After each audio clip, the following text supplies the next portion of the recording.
बापूसाहेब बापकर, माजी सभापती कृषी उत्पन्न बाजार समिती पारनेर। येत्या होऊ घातलेल्या लोकसभेच्या इलेक्शनच्या संदर्भामध्ये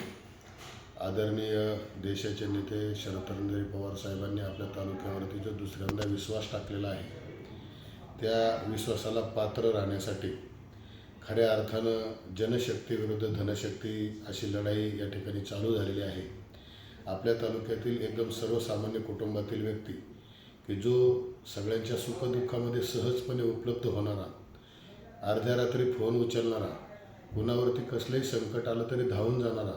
असा व्यक्ती म्हणजे आदरणीय लोकनेते निलेश लंके साहेब या ठिकाणी लोकसभेसाठी उभे आहेत। खरं तर माझं पारनेर तालुक्यातील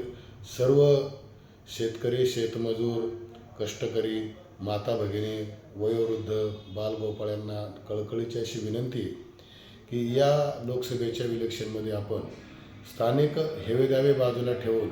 स्थानिक मुद्दे बाजूला ठेवून, स्थानिक वाद बाजूला ठेवून पक्ष, गटतट,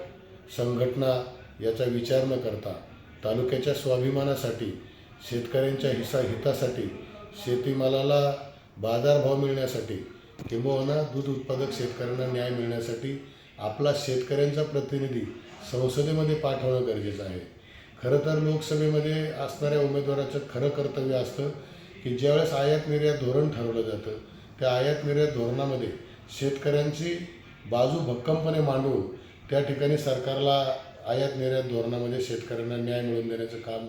पहिलं प्रथम कर्तव्य ह्या उमेदवाराचं असतं। आणि तो आपला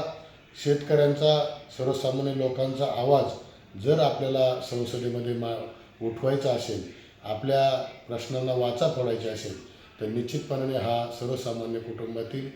शरदचंद्र पवार साहेबांच्या आघाडीच्या पक्षाचा असणारा उमेदवार आदरणीय निलेश लंके साहेब यांना येत्या 13 तारखेला प्रचंड बहुमताने मतदान करून प्रचंड बहुमताने विजयी करावं असं एक तालुक्यातील जनतेला आवाहन करतो।